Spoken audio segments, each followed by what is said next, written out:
especialista, né? Ela coordena o grupo de psicanálise, Instituto de Psicanálise de Mato Grosso do Sul, é psicanalista didata também da Sociedade Clínica lá de Mato Grosso. Eu não sou didata, não, sou docente. Ainda não sou didata. De tanto ver você lá, nós tínhamos há pouco tempo, anteontem, juntos também lá, né? E já tínhamos vários outros momentos juntos nos encontros de Winnicott. E agora, imensamente, tenho um prazer imenso aqui de você estar conversando com a gente sobre esse tema de alta complexidade, um tema atual, né, da nossa realidade. Márcia, bem-vinda. Obrigada, querido. Então, eu queria começar a nossa discussão deixando as pessoas, o grupo, à vontade para intervir e para questionar a qualquer momento da minha apresentação, tá? Eu tenho uma cola aqui, não sei se vocês estão vendo, né? Eu vou falar um pouco de mim. Eu sou uma psicanalista, assim, da Sociedade Psicanalítica de Mato Grosso do Sul. Fui membro durante 11 anos do Encontro Paulista com o Outeiral, né? O Outeiral me mostra o Winnicott. Eu conheço o Outeiral num congresso brasileiro de psicanálise de criança e me encanto pelo que ele fala, né? Fui em São Paulo, fui falar com ele, que eu gostei muito, se ele podia me ajudar de alguma forma. Eu era muito jovem na época, né? Não muito jovem na carreira. E aí ele me convidou para participar de um grupo. Eu falei, de um grupo de estudo. Eu falei, ele falou, onde você mora? Eu falei, em Campo Grande. Ele, nossa, é longe, né? Eu disse, mas ele falou, de qualquer forma, eu vou te dar um telefone da Sueli Zada, que vocês também já conhecem, uma pessoa maravilhosa também. Se você achar que vale a pena, um dia você vem conhecer o grupo. Eu fiquei 11 anos indo mensalmente para São Paulo e participando desse movimento, do qual eu sendo formada pela IPA, né, encontrar o Winnicott e a psicanálise winnicottiana não foi um confronto entre as minhas ideias e os meus saberes, né? Pelo contrário, foi o encontro. Eu digo que estudar o Winnicott no final da minha formação psicanalítica me fez suportar a formação psicanalítica naquilo que ela é muito dolorosa, né? Então, é mais ou menos por esse percurso, muito perto de Winnicott, que nós vamos conversar hoje, né? Então, quando eu vi o tema, né, o João me deu duas opções de tema, eu fiquei encantada. Encantada por duas razões, né? Eu vivo isso na minha experiência clínica. Eu trabalho, antes de eu fazer formação psicanalítica, eu fiz uma especialização em psicoterapia de infância e adolescência há 35 anos, né? Atrás, eu comecei, fiz 2 anos, me deu muita sustentação. Participei há muitos anos atrás, recém-formada, eu participava de grupo de estudo com o Dr. de Loreto, que foi aquele que me mostrou. Alguém conhece? Dr. de Loreto foi para mim. Eu falo que hoje ele é meu avô psicanalítico, né? Porque foi através dele que eu conheci o mundo psi, como eu gostaria e como eu sempre busquei, né? E foi de lá... Oi? Coincidência, nós temos aqui uma sala, o centro de pesquisa aqui chama-se de Loreto. E que fica ao lado da biblioteca que eu coloquei como já alteral, quer dizer, muito parecido. Ai, que legal. Para mim, são duas referências, então eu estou até emocionada, porque eu era uma menina, ele veio dar um curso em Campo Grande para psicólogos, e eu fui pedir, eu sempre muito curiosa, né? Eu fui pedir para participar. Ele disse, mas você não é formada, e agora? Como a gente vai fazer? Aí eu falei, por favor, doutor, por favor. Aí ele falou, então era um curso que ia durar 6 meses. Ele falou, você vai ficar sentada quietinha num canto, porque, tipo assim, você não pode ter direito à voz. E quando tiver a parte clínica, a gente vai pedir para que você não participe. E eu fiquei muda, né? Interiormente eu não ficava muda, eu estava ouvindo e contemplando, mas também podendo pensar. E aí, foi assim que eu conheci a psicoterapia de criança, assim que eu conheci a psicanálise de criança, enfim. Então, nós temos mais algo que me encanta de estar aqui com vocês, tá? ele foi, para mim, foi o primeiro passo, né? Então, mas assim, quando o João falou do tema, eu falei, que bacana. Primeiro que a gente experiencia muito isso na nossa clínica não só de criança, mas nossa clínica psicanalítica, né? Eu já experimentei casos que o Walter me ajudou muito quando ele me supervisionou de um caso clínico, que eu vou poder falar disso, certo? Mesmo com toda a delicadeza de identificação, está preservado, enfim, isso aconteceu há muitos anos atrás. Eu vou só citar alguns fragmentos de como eu me coloquei como terapeuta e como eu me endureci como terapeuta, provavelmente não suportando o luto do menino, né? Lá mais para frente eu vou falar disso. Mas voltando, então, para mim, falar sobre luto ficou fascinante pela minha experiência clínica, mas também pelo que o luto está sombreando, né? Vem sombreando o mundo nos últimos 2, quase 3 anos, né? Todos nós, de certa forma, estamos enlutados. De alguma maneira, nós estamos sentindo dor, né? Enfim, então, nesses tempos finais de pandemia, a gente poder refletir, né, e discutir sobre a morte e sobre luto, fundamentalmente na infância. Eu foquei um pouco mais na infância, tá, João? Mas eu falo que a nossa criança também está enlutada, né? As nossas crianças internas estão todas enlutadas. Nós perdemos, todos nós provavelmente, ou a maioria de nós que estamos aqui juntos hoje, de certa maneira perdemos alguém próximo, né? A gente vem perdendo, mas também para o Covid. Então, eu foquei um pouco mais na infância, né? Que eu acho que é o objetivo de vocês também, né? Então, é muito oportuno, né? E ao mesmo tempo muito complexo falar disso. Estamos sim sombreados pelo luto, todos nós, inclusive as nossas crianças internas, né? Então, e as crianças da nossa realidade, né? Então, equacionar, por que é muito oportuno? Porque a gente está vivendo isso, a gente vive um luto, né? A Terra está enlutada, o planeta Terra está enlutado, né? Então, isso é oportuno, né? Então, a complexidade que eu coloquei de falar do luto, né, e infância, é porque a gente sabe que a infância é muito romantizada, né? Sob o ponto de vista do adulto, às vezes a infância fica muito romantizada. Então, falar de criança que perdeu entes queridos, falar de criança que viveu perda, né, marcantes, para nós é muito complexo. A gente tem uma tendência natural a afastar a criança, né? A gente tem a afastar a criança desse fenômeno tão impactante, né? E é muito doloroso. Então, e a gente, adultos, até nós, profissionais, a gente não toma cuidado, num primeiro momento a gente tem uma tendência a tirar a criança dessa situação, como se isso fosse possível. Né? A gente sabe que as crianças garimpam informações. As crianças são garimpeiras daquilo que não é dito, né?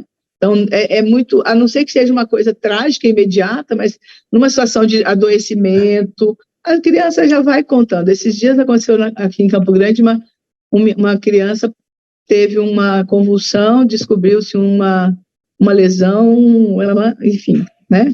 E só que o irmão dela foi brincar no vizinho e disse: a minha irmã está muito gripada, mas é uma gripe que pode morrer.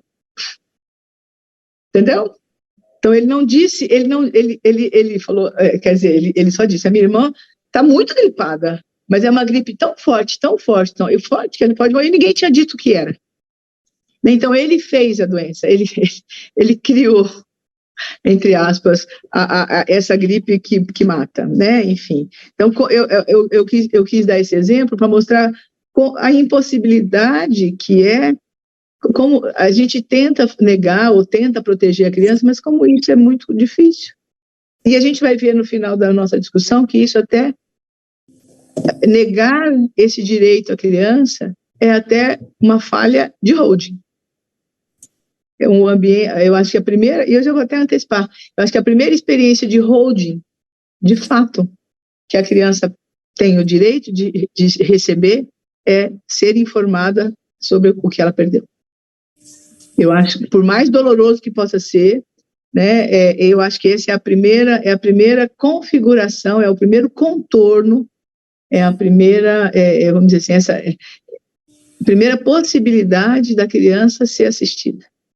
É pela verdade. Eu falo que é um primeiro holding frente a isso. Para mim, eu estou dando um nome marciano aqui, de Márcia. É um holding ético, né, dela saber a verdade. Acho que a verdade é holding, sempre, por mais dolorosa que ela possa ser, né? Então, refletir, né, refletir sobre a infância e a infância enlutada, né? A gente, não só antes do luto, mas refletir sobre a infância. O Outeiro me ensinou uma coisa, que sempre que a gente for escrever sobre criança, um laudo, uma declaração de tratamento, a gente tem que escrever a lápis, pelo menos na nossa mente. Porque isso, a gente pensa num ser mutante, num ser em desenvolvimento. O caminho da vida, o ciclo da vida, né, dela ainda está em seu início, né? Então, a gente tem que sempre saber de que isso é um momento, né? Escrever a lápis é isso, né? A gente tem que saber que nós estamos em contato com um ser inacabado, né? A gente só acaba na morte, mas a criança tem, sob o ponto de vista do desenvolvimento e da temporalidade, né? Ela tem um tempo. Concorda? Sob o ponto de vista do ciclo da vida, né? A gente nasce, a gente cresce, a gente nasce, a gente é criança, a gente é adolescente, a gente é adulto maduro, a gente é velho e a gente morre. Não é assim? Né? Sob o ponto de vista descritivo é assim, mas não é assim que acontece. Né? Não é necessariamente assim que acontece, né? Então, o que a gente pensa, né? Então, a gente vê a criança ainda um ser que tem um caminho longo de amadurecimento, certo? Então, em função disso, a gente sabe que no início da vida, se a gente não tiver um lugar e um outro que nos encontre, que nos acolhe, a gente não prossegue, né? Até que a gente fique numa relação horizontal com o outro, a gente precisa de uma verticalidade. Não uma verticalidade no sentido da imposição, mas de um vigor que nos faça, ao longo do tempo, ficarmos na horizontalidade com esse outro, né? Então, eu falo que a gente não pode olhar para esse tempo, para essa infância, sem articular esse momento com um outro. Isso é o winnicottiano, né? Isso é um holding. Ele está falando aqui, né? A criança, ao nascer, ela precisa de um outro próximo, né? Um outro que cuida e que acolhe, né? Então, a gente parte do princípio que a pediatria, mais tanto quanto a psicanálise infantil, a infância demanda cuidado, demanda um outro que se sobrepõe em alguns momentos à própria criança, para que a criança venha a ser, né? Então, isso é o winnicottiano, né? Então, receber essa criança, acolher essa criança, é tarefa fundante do ambiente, que a gente chama, né, na psiquiatria infantil, na pediatria e na psicanálise de criança, um ambiente materno.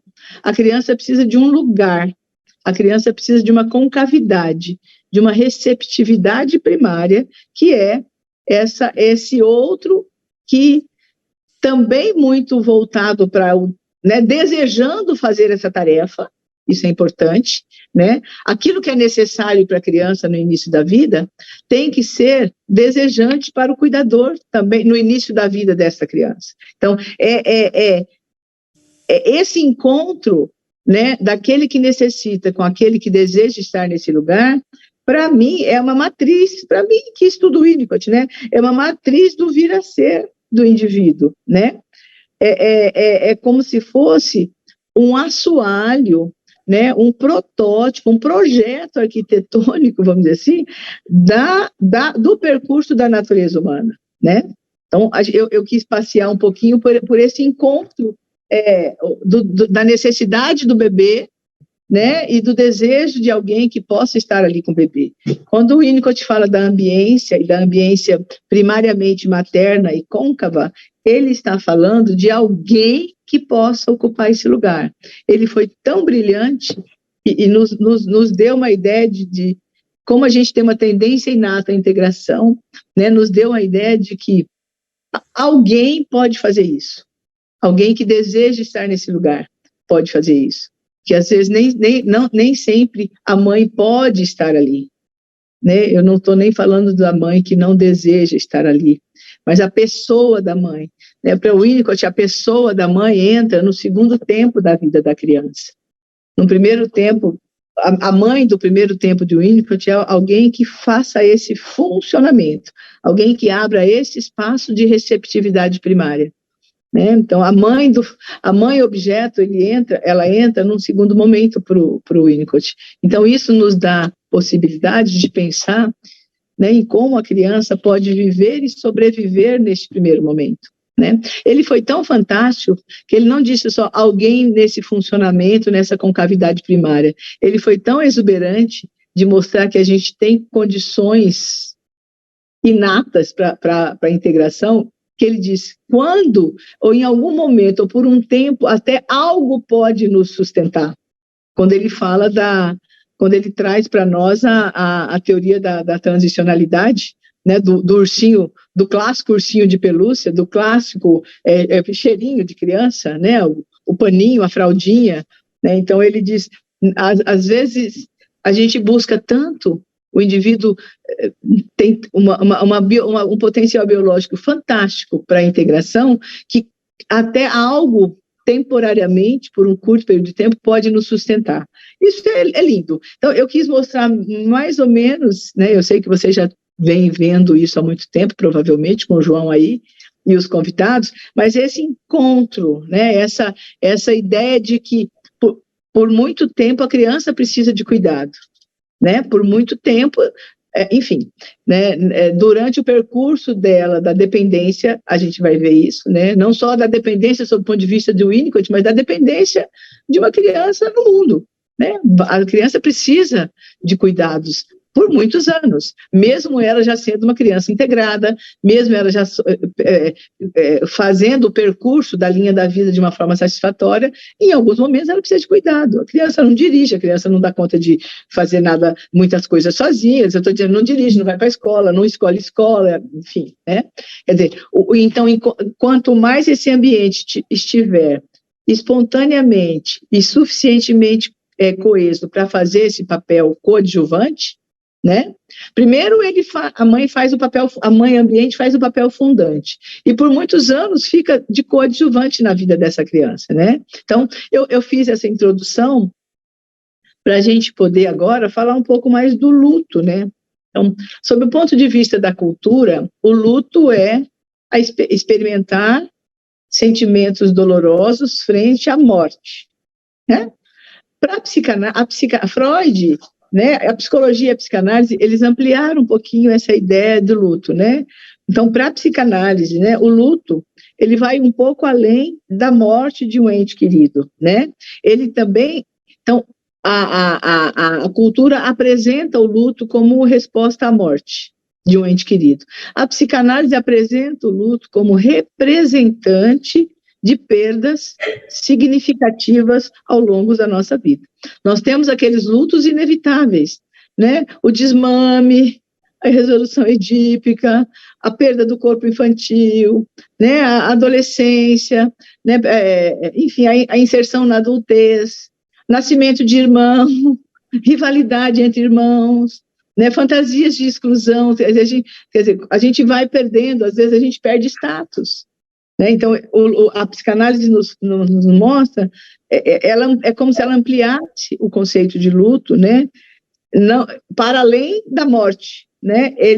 Ela fala que é, em essência, o desligamento de algo ou de alguém que para nós tenha uma grande significação afetiva, né? Então, para ela, luto, para a psicanálise, luto tem vamos dizer assim, essas outras vertentes, né?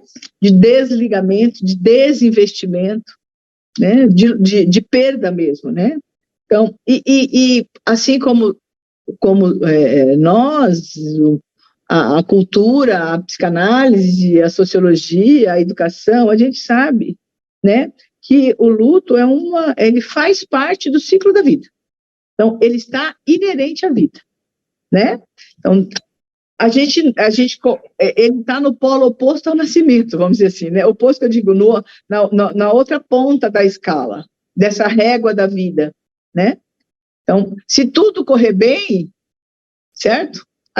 O final desse ciclo é a morte. Então, paradoxalmente, a gente fala que a morte é inerente à vida, né? Ela fecha o nosso ciclo vital, né? Então, quando Freud, a psicanálise traz essa expansão, né? O luto representando perdas, né? E isso fica bem exemplificado quando Freud escreve em 17 sobre luto e melancolia. Eu não vou discutir aqui o texto, né, mas ele mostra bem, ele publica, né, esse texto sobre luto e melancolia, onde ele afirma, né, que no luto, o que acontece no luto, assim, de uma forma bem superficial para o Freud, né? A gente perde um objeto de investimento libidinal, né? Então, assim, o percurso elaborativo para o Freud deve acontecer assim, aonde a criança ou o indivíduo, encontre novos investimentos. Né? Não é de colocar nada ou ninguém no lugar do objeto perdido, certo? Mas é que ela possa manter a capacidade de investir em objetos. Eu acho isso uma coisa interessantíssima, né? Quer dizer, porque a gente tem que tomar cuidado que tem crianças que buscam projetam em alguém ou em algo Oi? Essa parte travou um pouquinho, será que você poderia repetir só aquela parte inicial que você falou? Do Freud? Exato. Do luto e melancolia, lógico. Sobre desinvestimento. Desinvestimento, tá. O que o Freud propõe nesse texto, né, que a elaboração do luto, certo? Do luto normal, e ele fala que o luto é um processo, a gente sabe que o luto é um processo, ele não é um fato, a morte é um fato, o luto é um processo, né? Que ele fala que o indivíduo, no luto normal, o indivíduo tem que ser capaz de retomar os investimentos libidinais, né? Tomando cuidado, que bom, Camila, tomando cuidado da gente não projetar em algo ou em alguém todo aquele investimento que a gente está negando em desinvestir e tentar encontrar isso magicamente ou projetivamente lá fora, que é um perigo. E a gente vê também no luto de crianças que perdem famílias ou pais, alguém da família querendo ocupar o lugar da mãe ou do pai, não se mantém, por exemplo, como avó, não se mantém como tia. Às vezes até, aí tem uma questão desse adulto, mas aí seria uma outra discussão. Mas para Freud, o que é importante é a gente não, no luto normal, a gente passa pelo luto e não perde a capacidade de investimento. Tá? Então, eu falei um pouquinho de luto, né? Quer dizer, o que ele fala para o Freud, capacidade de investimento é capacidade de amar, né? Sim. Eu lembro, na minha infância, que eu achava interessante, eu ficava instigada, algumas mulheres que ficavam viúvas, elas ficavam, eu acho que era uma negação, elas ficavam com aquela vestimenta, isso até é cultural, né? Aquelas vestimentas bem enlutadas, marcada, ela ficava marcando, parece às vezes para o resto da vida dela, aquela dor, né? Eu acho que aquilo era um ritual de negação, enfim. Mas Oi? Estava pensando aqui, seria uma ressignificação daquela perda, né? Agora, como tem pessoas que demoram mais tempo, essa que você falou, dessas pessoas que vestiu de preto, né, por muito tempo, quanto seria esse período normal de luto, vamos dizer, de que a pessoa possa reinvestir naquela pessoa perdida, por exemplo? Isso eu ia falar daqui a pouco, mas a gente pode antecipar. Então, não existe uma cronologia, né? Existe como é um processo, ele dura um tempo, né? Eu não sei onde que eu li, que não era nada de psicanálise, que parece que de 6 meses, 2 anos. Depois eu vou falar das memórias afetivas, né? De como a gente mantém restaurado a imagem do outro, né? Não que a gente tente usar mecanismos defensivos mais arcaicos, mas de 6 meses a 2 anos, né? Tem pessoas que negam o luto, né? Assim, negam maniacamente, fazem investimentos pueris no outro, não investimentos mais consistentes, no outro ou em algo, né? Eu lembro de uma pessoa da minha família, isso eu posso dizer porque não estou sendo antiética, não, que a gente saiu de um velório de uma pessoa muito próxima a mim, tipo, 11 da manhã, meio-dia. Né? A pessoa saiu, um filho, saiu, tomou banho e foi trabalhar. Foi para a faculdade, no mesmo dia. Não estou dizendo que não tenha que ir, mas o que ele estava usando nessas ações, entendeu? Aí teve um dia lá... Uma negação, né, Márcia? Uma negação. Negação. A gente vai ver quais são os mecanismos de defesa que configuram o luto normal e o luto patológico, né? Então, ele negou. E chegou um dia lá, ele tomou um tombo, ele caiu da perna dele, vamos dizer assim. Hoje a gente até conta, e ele agradece da gente ter podido falar sobre isso. Ele caiu das próprias pernas, ficou doente. E aí, então, após isso, na análise dele, ele pode ver que ele estava ali mostrando de que forma ele pôde sentir dor, de que forma ele se permitiu sentir dor, né? Enfim, tá? Bom, então vamos prosseguir. A gente já falou mais ou menos de 6 meses a 2 anos, né? Cada um no seu tempo, cada um na sua complexidade e cada um na sua forma de desinvestir e reinvestir, né? Nós vamos ver como que isso acontece na infância especificamente, né? Então, agora eu coloquei um pouquinho sobre infância e luto, né? A gente vai falar dos mitos do luto na infância, né? Quer dizer, a gente viveu os últimos 3 anos, eu vou voltar a falar da pandemia, né? Foram 3 anos, está sendo ainda, né? Mas hoje um pouco mais, mas ainda com muita apreensão, né? Por exemplo, eu viajei agora, vou até contar para vocês que eu viajei agora e teve um momento que eu perdi um voo, o voo foi cancelado, eu fiquei muito tempo numa área do aeroporto que estava muito cheia. Eu cheguei domingo à noite em casa. Segunda-feira eu acordei, eu não sei se vocês percebem, eu estou com conjuntivite. E foi um horror essa sensação. Mas por que eu estou falando disso? Eu falei, meu Deus do céu, olha a minha vulnerabilidade, né? Olha a nossa vulnerabilidade. Provavelmente, eu acredito que eu tenha sido contaminada por ali, né? Muita gente, enfim. Então, olha a minha angústia. Lógico que isso é memória de Covid, memória recente, né? Ainda a gente não tem nada a ver com Covid, eu tô com conjuntivite, mas olha a nossa apreensão. A gente tem uma tendência a falar, até agora, né? Esses dias eu espirrei, eu falei, ai meu Deus, será que eu tô com Covid? Às vezes a gente até emburrece, entre aspas, a gente regride, às vezes sintomas que não tem nada a ver, a gente pensa inicialmente que pode ser. Então, a gente ainda está submetido a esse temor, mesmo que agora de uma forma mais tranquila, né? Então, quando eu falei, nossa, olha a minha vulnerabilidade, mas eu estava de máscara, entendeu? Mas a máscara não...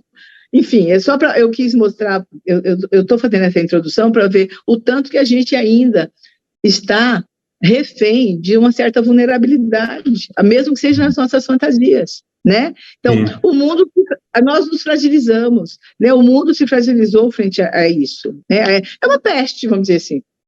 Eu lembro quando eu peguei Covid a primeira vez, eu peguei 2 vezes, eu estou com a peste está aqui e ela só não está me fazendo sintoma. Então, eu lembro que até meu analista me ajudou, na época, eu liguei para o meu analista, eu digo, eu estou sem sintomas, assim, eu tinha olfato e paladar, mas eu tinha medo de dormir. Aí ele me disse, para mim dormir seria morrer, então eu ficava com oxímetro, eu não dormia a noite inteira, eu fiquei uns 3 dias sem dormir, eu não dormia, porque para mim dormir era morrer. E aí eu falei com o meu analista, eu pedi socorro, eu regredi, lógico. Aí eu falei, não, essa noite eu tive sonhos horrorosos também. Ele falou, Márcia, se morrer é dormir, se dormir é morrer, sonhar é te manter vivo.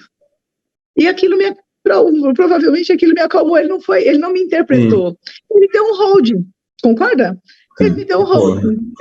Ele falou, você está viva, você está sonhando. Né? Enfim, mas só para ver assim, como a gente está submetido ainda a isso. Eu acho que a gente não está mais submerso, mas a gente ainda tem algumas situações que nos fragilizam, né? Então, a gente ficou, nesses 3 anos, convivendo com a morte. Não como um fato, mas como um fantasma. Não necessariamente como um fato nas nossas vidas, mas com um fantasma que isso nos sombreava. Eu fiquei com muito medo de morrer. Medo de não... Será que essa convivência muito diária assim, com a morte, por um lado, ela deixa as pessoas mais sensíveis, mas, por outro lado, você lidar com números, né, não deixou a pessoa um pouquinho mais... não analisou essa morte? O que você acha? Eu não sei. Eu não entendi o que você falou no final.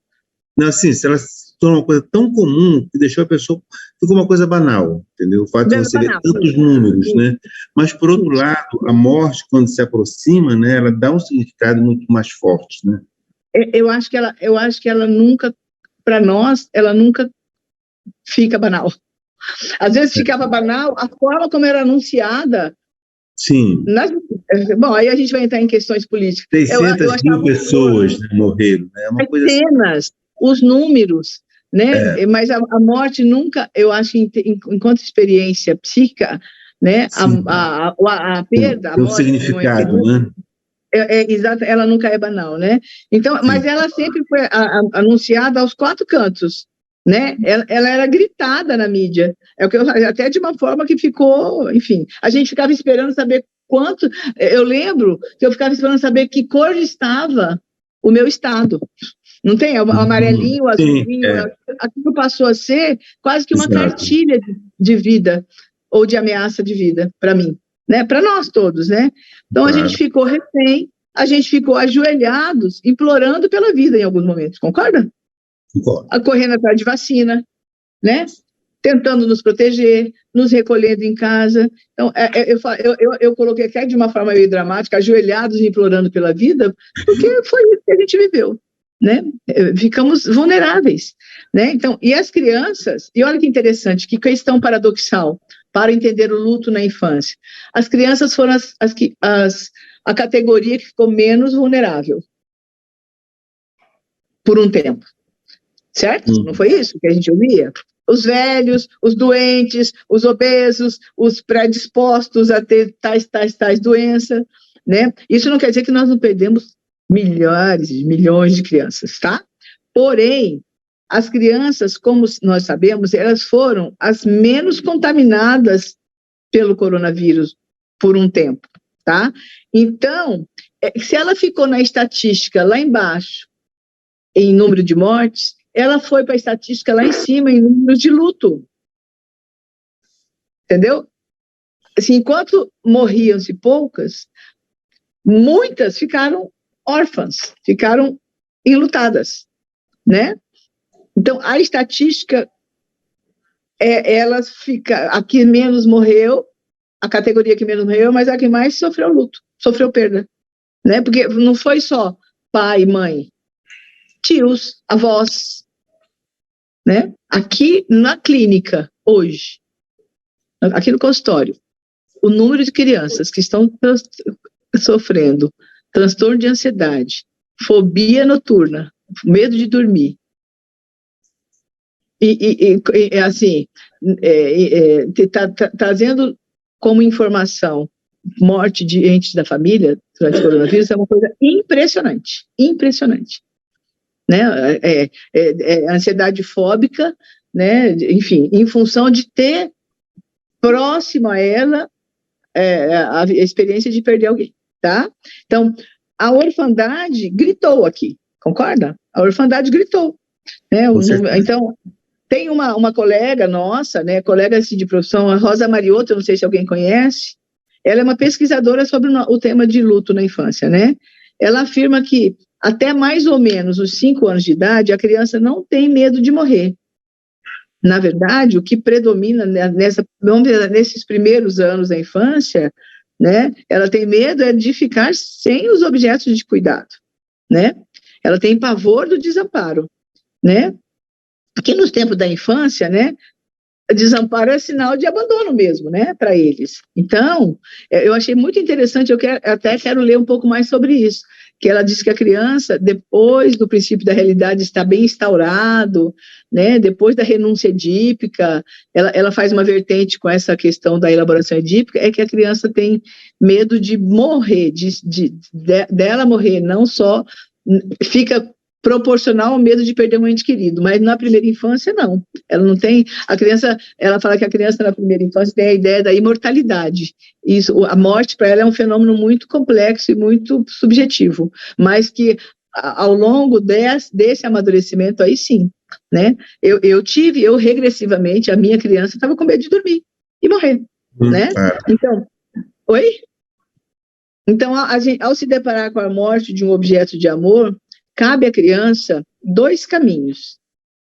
Em função dela também, ela tem medo do desamparo, né? A do luto, certo? E da sobrevivência frente à ausência definitiva do outro.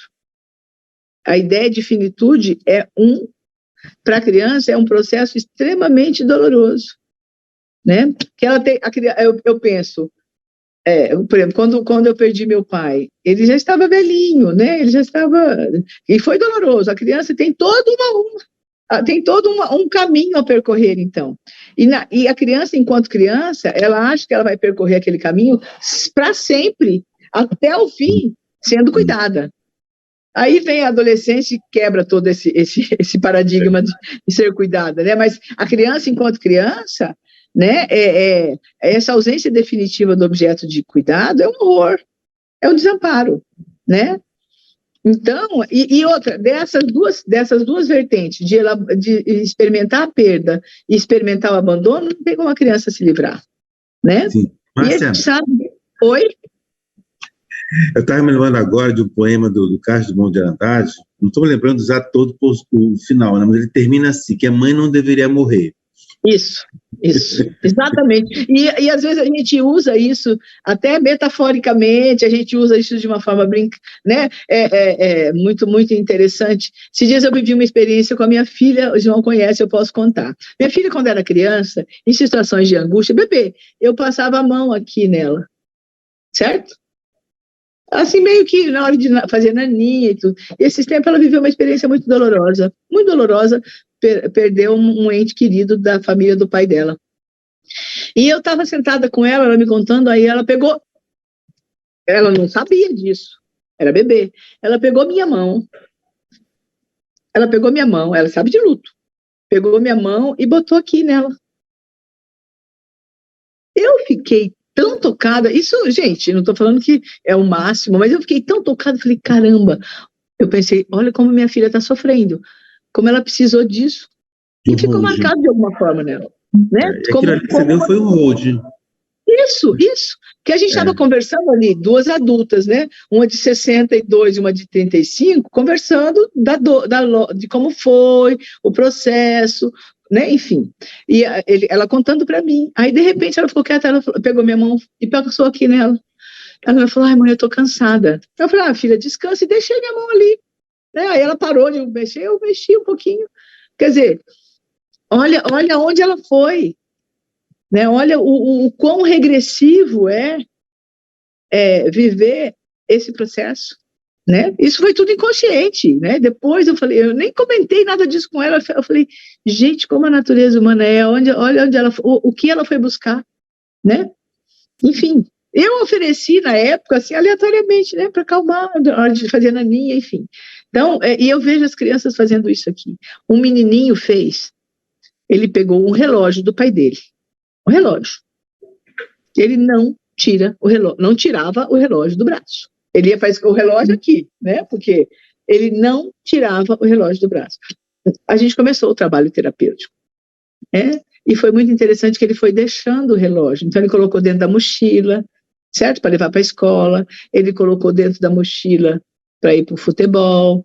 Aí ele colocou, hoje ele me disse que ele colocou embaixo da cama, como que chama? Do colchão. Hoje ele disse para mim que está junto com o violão no armário dele. Ele elaborou. A gente pode ver esse ritual de desinvestimento, né? Sim. É um processo, né? Hoje ele desinvestiu, mas ele tem memória afetiva, está preservado, né? Enfim, mas eu queria falar um pouquinho, eu vou correr, porque senão eu falo até amanhã. Eu queria falar um pouquinho dos mitos, né? Que a gente, voltando para a questão mitológica, que é morte e infância, luto e criança, né? A gente tem uma tendência, né? Por ser um fenômeno carregado de muita dor, a gente tem uma tendência a colocar uma pitada de mistério ao anunciar o luto para a criança. A gente fala que virou estrelinha, a gente fala que virou estrelinha. Uma vez eu recebi uma menina que ela queria construir escada para ela poder chegar perto da estrelinha. Por que a estrelinha ficava longe dela? Né?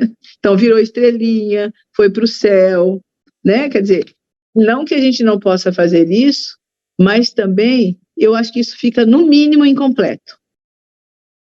Quando não mentiroso. Eu sei que a gente... E não é o que falar só, é como a gente vai falar, como vai anunciar.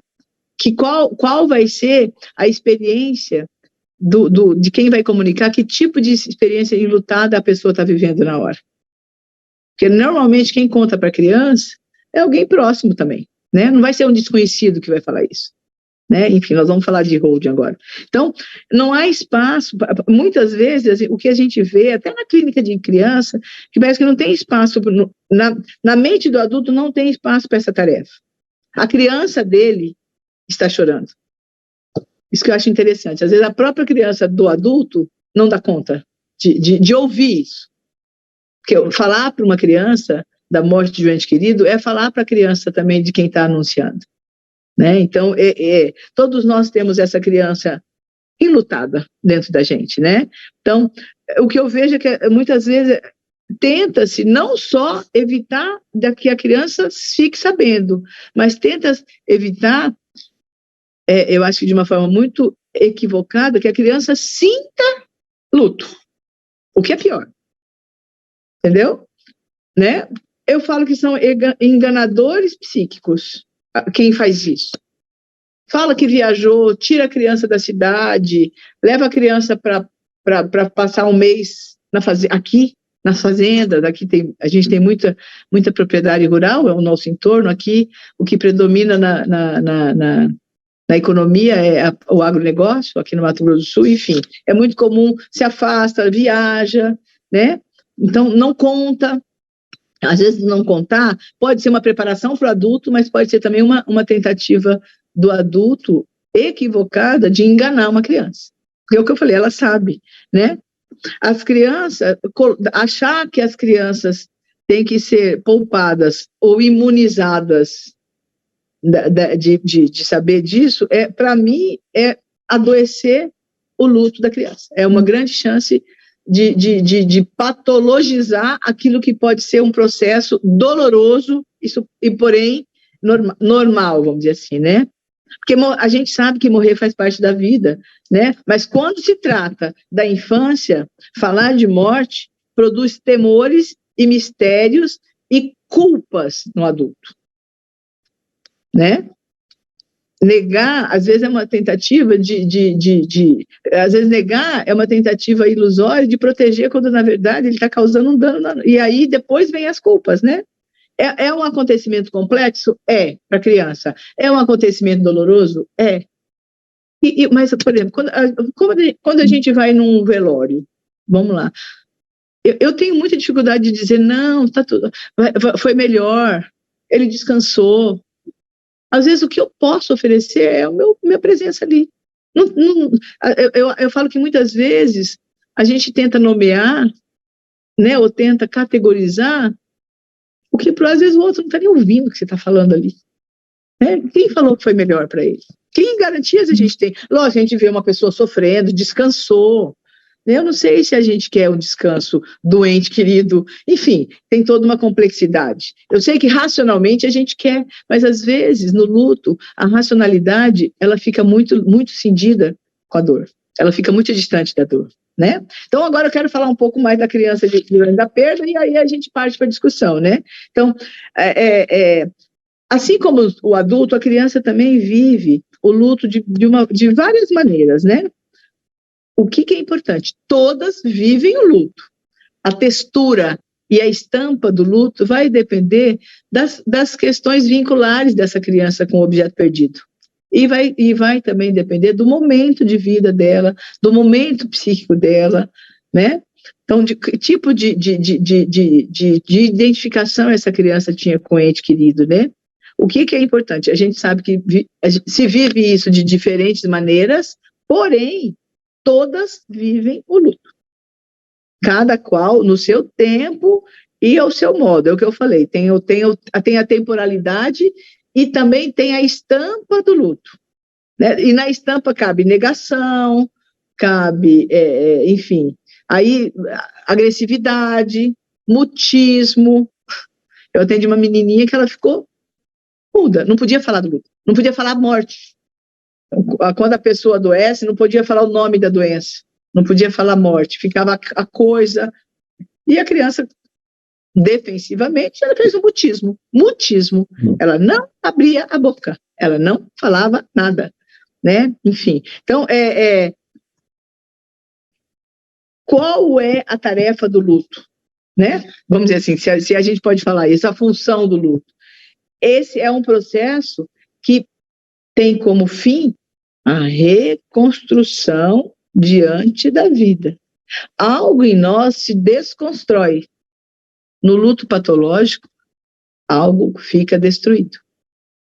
A diferença, para mim, no que eu pesquisei, eu não estou falando nada original aqui para vocês, é em cima das minhas pesquisas, né? Sou como analista e a convite do colega, eu fui pesquisar um pouco mais, mas assim,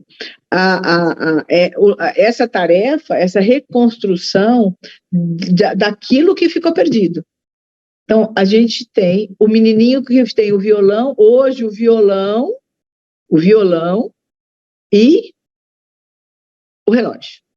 Esses dias, fazendo faxina na minha casa, eu encontrei meu pai, ele morou na minha casa nos últimos anos, porque ele teve um processo demencial, ele ficou um tempo comigo, enfim. E esses dias eu encontrei, arrumando minha casa, um óculos dele que estava até remendadinho, assim. Eu fiquei numa felicidade de encontrar, né? Assim, não senti vontade de chorar. Eu fiquei numa facerice de encontrar um pedacinho dele. Aí, na hora, eu tirei foto e mandei no grupo dos irmãos, né? Entendeu? Ainda meu irmão, que mora em São Paulo, falou: é meu. Eu falei: não, senhor, esse aqui é meu, né? Aí, a gente fez uma memória afetiva, um pouquinho regredido, a gente queria, mas é isso. Então, reconstruir a capacidade, primeiro a capacidade de fazer novas construções, mas aquele lugar pode ficar vazio e a gente dá conta de colocar violão, colocar relógio, colocar óculos, simbolizando, né? Então, é um desafio que tem que ser enfrentado, né? E o Winnicott foi brilhante. Para acabar, tá, João? Mais 5 minutos. Tá? O Winnicott foi brilhante, né? Como psicanalista e como aquele que contribui para o desenvolvimento da psicanálise, né? Quando ele traz uma nova forma da gente ver a natureza humana, né? Quando ele traz o ambiente para perto do psiquismo, né? Como uma dupla que, se trabalhar bem feito, tudo vai dar certo na natureza humana, né? Então, um ambiente que a gente pode chamar, primariamente, eu já falei de ambiente materno, né? Não só materno no sentido objetal do termo, né? O Winnicott nos convida a pensar num funcionamento ambiental como receptivo primeiro do indivíduo. Este ainda é um indivíduo ainda muito primitivo, né? Então, ele dá o nome disso, é uma função do ambiente, essa concavidade que eu falei há meia hora atrás, de holding, né? É uma tarefa ambiental, é uma função tão importante, não apenas no início da vida, mas sempre que o indivíduo, de alguma forma, se sentir desorganizado, desamparado, desconstruído em algum de seus elementos, em algumas de suas facetas do self. Então, esse encontro com o outro côncavo, esse encontro com o outro que ouve, esse encontro com o outro que acolhe, o holding nos acompanha na vida. Que bom que a gente tenha, como vocês hoje, me dando holding, de me ouvir. O holding é uma experiência que ela acontece sem ser nomeada, né? Tanto é que quando a gente vive uma experiência ao oposto de holding, uma invasão, ou uma agressividade, ou uma incisão, a gente fica desconfortável. Não é verdade? Até hoje, em qualquer situação, né? Então, e a Rosa Mariotto fala uma outra coisa, né? Que no luto, o acolhimento tem que ser extremamente, ele é necessário. Aí volta de novo para aquela ideia de a necessidade da criança versus não, em consonância com o desejo do adulto de acolher. Então, no luto, que a criança tenha o privilégio, a sorte, né, e a possibilidade, e o direito de receber o anúncio da morte, por exemplo, experimentar tamanha dor perto de pessoas acolhedoras, né? A dor da criança tem que convocar um adulto ao seu entorno para receber, para acolher e para protegê-la dessa dor. É um impacto regressivo muito forte, né? Então, é como se corpo, palavra, uma forma lúdica, mas sem minimizar o luto, né? É como se a palavra, o acolhimento, até o acolhimento mesmo corporal, né? Criasse uma rede, um tecido, né, para armar essa rede suficientemente consistente que vai permitir à criança não apenas sobreviver a essa experiência, mas atravessá-la. Isso é importante. O luto se atravessa, né? A gente sabe que é mais comum adulto não contar, né? Mas assim, para mim, agora fiz um exemplo, para mim contar, a coisa mais importante que eu acho que atrelar holding a luto na nossa conversa agora o adulto tem o dever de contar. E a criança tem o direito de saber a verdade. Quem me disse isso uma vez foi uma grande amiga minha, que para mim é uma psicanalista em potencial, uma advogada que trabalha com família. Entendeu? Ela disse, o adulto tem o dever de contar. É muito psicanalítico isso, concorda? E a criança tem o direito de saber a verdade. Ela disse para mim, a verdade é ética. E eu disse para ela, a verdade é holding. Então, sob o ponto de vista do luto, eu acho que o holding primário, ou o holding primeiro, tem que ser contar é acolher. Parece que contar é a gente causar mais dor na criança, mas a criança já sabe, ou causar a dor da criança. Não, o que vai causar a dor da criança não é ela saber, é ela experimentar isso, porque é inevitável que ela vai experimentar isso. Ela pode não saber, mas ela vai experimentar, e um dia ela vai saber de uma outra forma. Né? Então, contar é acolher. Contar repetidas vezes, dependendo da criança. Às vezes ela quer que reconta, não só da morte, mas de outros fatos enquanto a pessoa estava viva. É a possibilidade de compreender e de encontrar novos caminhos do viver. Criança tem faro pela verdade. Né? A gente não brinca que criança e bêbado não mente? Vocês já ouviram falar disso? Né? Eu falo que criança tem faro pela verdade. Né? Toda criança precisa ser comunicada sobre a morte de um ente querido, né? Porque ela já sabe de alguma forma. Perder pais, por exemplo, o impacto é gritante, né? Porque morre junto com os pais, ou com um dos pais, morre junto a ilusão narcísica da onipotência infantil, de que eles são imortais, de que eles vão nos proteger pro resto da vida, né? Então, aquilo que era o porto seguro não fica porto inseguro, não fica mais porto. Ela não perde a segurança do porto, ela perde o porto. Eu estou brincando com as palavras. Então, isso é muito doloroso, né? Então, finalizando, Hold, é saber a verdade por um adulto que esteja podendo experimentar o luto de uma forma serena, o ideal, né? Clara, ela tem que falar coisas de uma forma clara, verdadeira, mostrar que também está triste, né? Enfim, de um modo doce, preciso, com palavras claras, né? E eu falo que vai contando progressivamente. Por exemplo, esses dias eu também vi uma mãe contando para a criança. Lembra que o titio estava muito doente? E o titio não aguentou. Aí o titio morreu. Aí onde ele está? Não, ele não está mais aqui com a gente. Quando a gente morre, não tem mais condições de ficar aqui com a gente. Ele vai embora. A menininha falou, ele vai embora. Ela falou, é para um lugar que a gente não consegue ir, porque a gente está vivo. Eu achei muito interessante ela falar isso. Né? Eu teria mais coisas para colocar aqui, mas a gente pode fazer isso se vocês acharem que vale a pena numa discussão. Gente, obrigada. Então, eu fecho a minha fala com o holding primordial. No luto é a verdade. Tá? Tá bem. Obrigada, Márcia. Obrigada, realmente foi maravilhoso. Obrigada. Obrigado de colocar assim. Nós temos aqui a Camila, a Anitta, eu estou vendo aqui a Mônica, Eliette, Rosalina, Camila. Eu vou abrir para vocês, a gente vai dar um pouquinho de experiência, né, alguma pergunta. Nós temos aqui também. Alguém gostaria de fazer uma pergunta, alguma experiência aqui? João? Magda, Iracema. A Sâmia. E a? Então, João.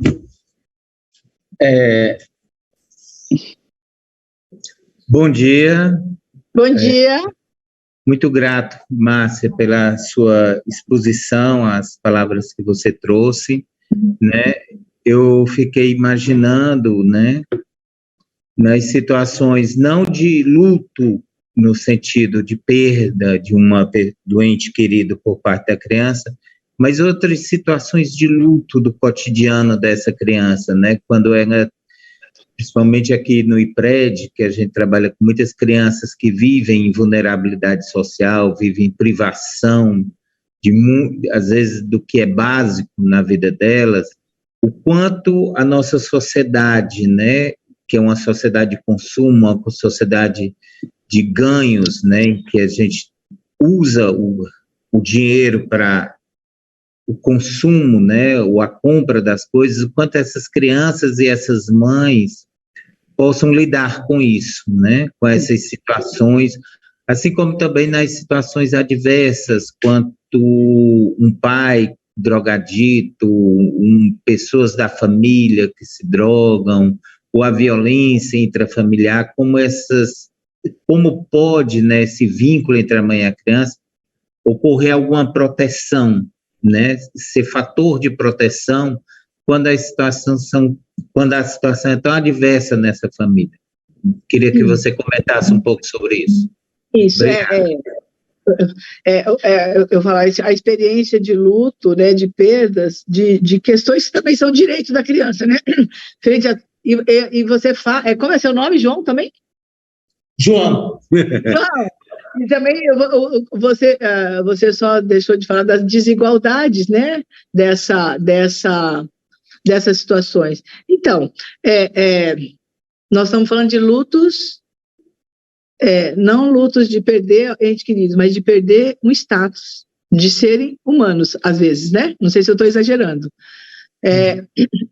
Eu fico extremamente tocada, né? E me sinto em débito com a minha, eu acho que com a minha adultez, de não ter ainda tido a oportunidade de experimentar um trabalho nesse nível, sabe, João?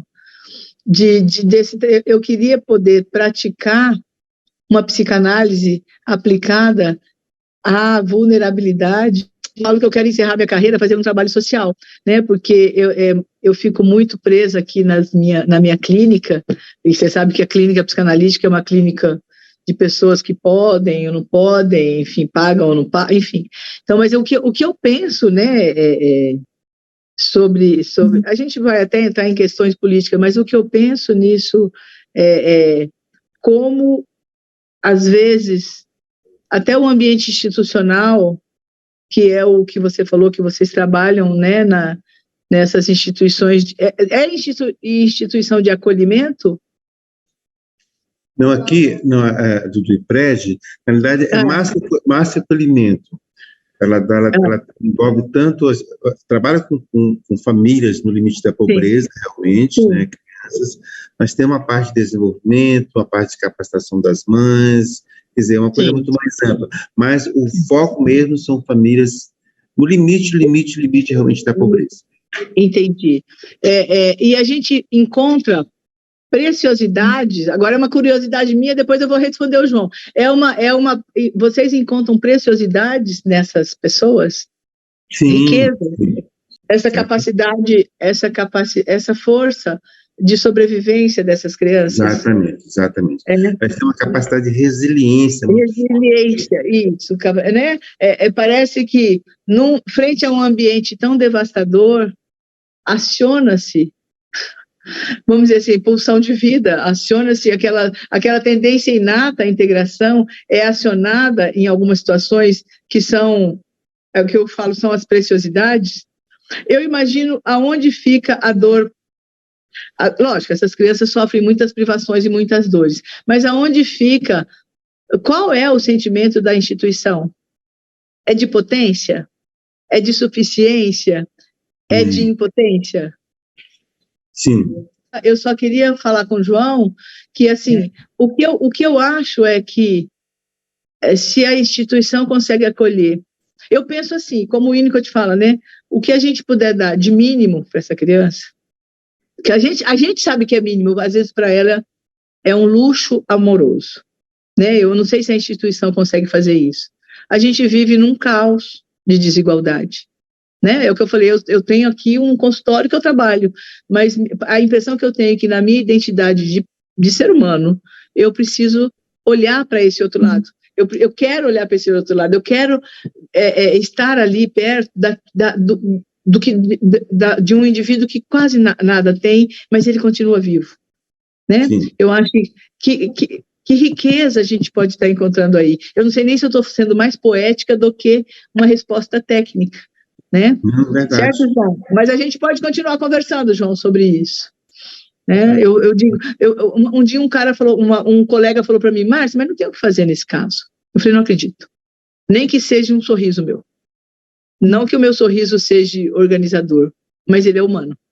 Né? Então, eu imagino que o quanto de humanidade e de resiliência vocês também têm que ter para trabalhar nessas instituições. Verdade. Anita, gostaria de fazer uma colocação, Anita? Uma pergunta ou experiência? Estamos abertos. Rosalina? Ok, obrigada.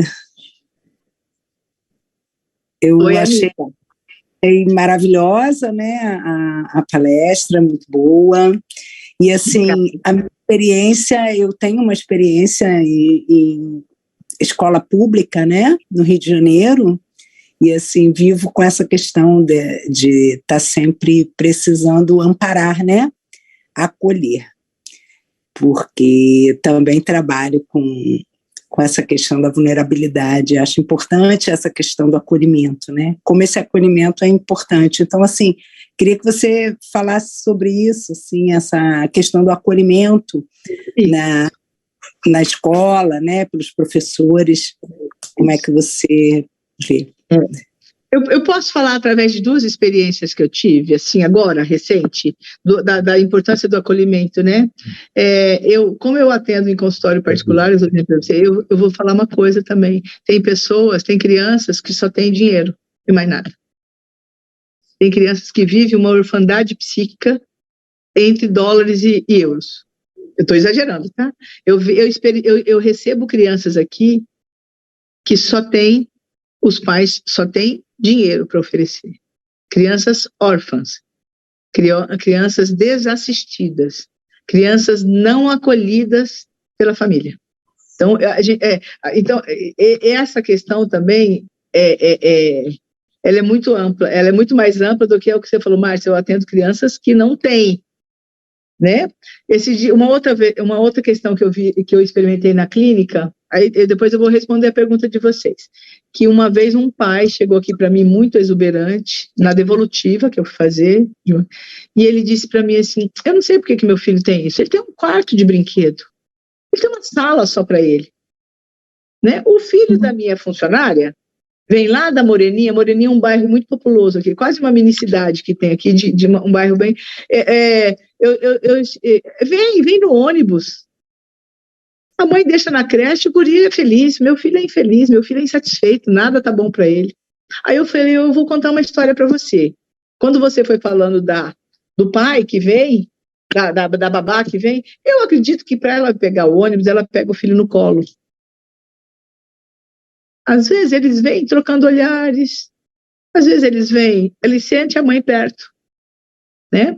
E essa é a grande riqueza, esse é o grande brincar, esse é o grande espaço que essa criança encontra para brincar e para ser feliz, né? Porque o pai o menininho quando foi fazer o desenho da família, ele desenhou uma mala. O pai era uma mala, não é mala de ser chato, mala porque ele não parava em casa. Então, a gente também vive uma outra realidade onde as dores, a falta também acontece, onde a falta também se manifesta de uma forma carregada de dor, né? Sim. Agora, com relação à escola, né, o que eu vejo, escolas públicas aqui em Campo Grande, né, como algumas crianças, eu tenho eu vou falar também só da minha experiência, eu sou jogadora veterana de voleibol, e eu participo aqui de um projeto social, eu pedi para entrar, eu pedi para fazer para ficar junto. Então, um dia na semana eu bato bola com essas meninas. E eu descobri talentos técnicos no voleibol, uma coisa impressionante. Mas meninas que chegavam lá sem comer. Elas iam jogar sem comer. Outras meninas que chamavam o professor de tudo quanto é nome. Eu não estou dizendo que eu estou fazendo já um trabalho social, eu estou experimentando. Aí tinha meninas que treinavam descalço. O que eu fiz? Eu chamei a equipe técnica e falei, olha, eu não quero me identificar ainda, porque é uma coisa que eu estou começando. Elas me têm como meio a tia ou a avó que brinca, que ensinou a jogar vôlei, mostra a minha história. Eu fui fazer uma palestra e me encantei por elas. E aí eu comecei a conversar com elas. Abuso sexual, violência doméstica assistida, negligência, mas também encontrei preciosidades, famílias que ficam esperando no ponto de ônibus a menina para receber em casa, né? E o que eu comecei a fazer? Eu acho que até me sentindo impotente, como eu podia me doar pouco aí, eu comecei a acionar ao entorno dos meus amigos passe de ônibus, tênis, joelheira, enfim, mas me fascinou. Mesmo o que me encantou, assim, me instigou a pensar, mesmo dentro do caos, existem pepitas. Sim. Pessoas que são nobres. Eu não sei se eu estou conseguindo responder a vocês. Por exemplo, a relação com professores, o que eu vejo aqui, como os professores estão perdendo força identitária de ser um líder, de ser um cuidador, né? Fenômeno social horroroso. Verdade. Né? São belíssimas experiências, Márcia. Oi? São belíssimas experiências. Uhum. Né? Oi, Márcia, tudo bem? Sou a Magda. Oi, Magda. Sobre o luto, eu estava pensando aqui, eu fiquei com uma dúvida que eu queria te perguntar qual a sua opinião em relação às crianças, porque na nossa sociedade existe uma resistência muito grande em levar as crianças para o velório, para o enterro, né? E eu entendo o luto também como sendo algo, né, cultural, claro, se a gente for em outras sociedades, a mexicana, por exemplo, eles fazem uma festa, eles fazem comida que a pessoa que partiu mais gosta de comer, colocam flores, como se eles fossem receber essa visita dessa pessoa que partiu. Isso. Mas eu penso também, eu vejo como algo de tempo, porque no passado as pessoas velavam as pessoas em casa, né, então isso era vivenciado por todos, de uma forma, inclusive as crianças. Hoje, as pessoas têm uma grande resistência em levar a criança, e eu penso que talvez isso deveria grande valor para a criança conseguir elaborar, né? Porque ela está vendo ali de forma mesmo, né, bem, não é aquela coisa que vai, real mesmo, entendeu? Eu queria saber a sua opinião, porque sempre quando eu falo isso, a pessoa não imagina levar no enterro. Perfeito, perfeito, estava até no meu texto, mas como eu passei muito do tempo, também tem eu falo que tem uma parte do holding que cabe a inserir e informar a criança que no processo de ser avisado, de ser comunicado, existe também um ritual de luto. Né? A pandemia tirou isso da gente, concorda? Sim, hoje os velórios estão encurtados, né? Ainda hoje, né? Mas assim, que o ritual, a gente não precisa falar nessa linguagem com as crianças. O ritual é um fator, é um aspecto cultural importante, né? O que eu oriento, tá? Embasado nas minhas pesquisas e no que eu penso sobre isso, que tem a ver com como a gente acolhe uma criança enlutada que perdeu para a morte, vamos dizer assim. Primeiro, ela ser avisada. Segundo, um adulto que esteja numa situação de luto, mas com serenidade, que possa contar, que possa acolher fisicamente, que possa acolher, enfim, a criança, e também explicar para a criança que vai ter um momento que tem um jeito da pessoa ir embora, né? Da pessoa, na morte tem um jeito, tem um ritual que é para a pessoa ser enterrada, ou ser, como é que fala? Cremada. Então, o que eu digo é assim, se a criança quiser ir dar tchau, se despedir, também um direito dela. Direito dela de decidir se ela quer ir dar o último tchau ou não. De decidir que ela quer ou não, entendeu? Que às vezes é importante isso, porque se falta isso, a criança fica com uma ideia de que ilusória, entendeu? Ou ela fica até com uma ideia de abandono. Pode até criar fantasias, né? Fantasias de que a mãe foi embora porque desejou ir embora, entendeu? E depois do ritual, e foi muito interessante que uma família que eu atendi, e os pais falou, pode ser que tenha gente que vai estar chorando muito lá. Então a gente chora, adulto também chora, entendeu? Eu achei que até isso eles como é que fala? Eles deram contenção para a criança. Né? Eu oriento que tem que falar e tem que ver se a criança quer. Lógico, também tem uma questão de idade, do momento de vida da criança, né? Uma criança mais velha, uma criança, né? Eu vou contar uma outra história para vocês. Minha cunhada, na verdade, minha ex-cunhada, ela perdeu uma filha, dia 12 de julho, morreu minha sobrinha, e depois, quando a menina morreu, a minha cunhada teve uma filha, tem 2 filhas, morreu uma, com 29, a menina tinha acabado de ter um bebê, ela teve um problema no pâncreas, que ficou disfarçado na gravidez, certo? E eu estou sendo bem simplista. E Sâmia, com 29 dias de vida da criança, a Sâmia faleceu. E a minha cunhada chama Márcia. Ela diz, Márcia, a bebê estava lá com 29 dias, eles totalmente desorganizados, o meu cunhado e minha cunhada, o marido, o menino, o rapaz, marido da Sâmia, que faleceu, e uma bebê de 1 mês. E eles não tinham com quem nem deixar, assim, ao desespero. E eles levaram, né? E eles levaram essa criança para o velório, não tinham com quem ficar. Lógico, não sei nem se foi no Rio, não foi aqui, não era que não tinham com quem ficar, eles levaram. E ela dizia, eu queria gritar, a minha cunhada dizia, eu queria gritar, mas eu tinha que olhar para aquela criança e me acalmar. Eu não estou dizendo que se foi bom, se não foi bom, mas um bebê. Como deu para ser, né? Como deu para ser, né? Foi o que eles conseguiram. E esses dias ela me chama de Cu. Oi, Cu. Aí eu falei, oi, querida, como é que você está? Ela falou assim para mim, o meu coração está dilacerado, mas o meu olhar está sereno. É uma definição. Né? Mas enfim, então eu estou contando às vezes uma criança mais velha pode escolher como ela quer, né? Tá bom? Eu estou contando essas histórias que nos tocam.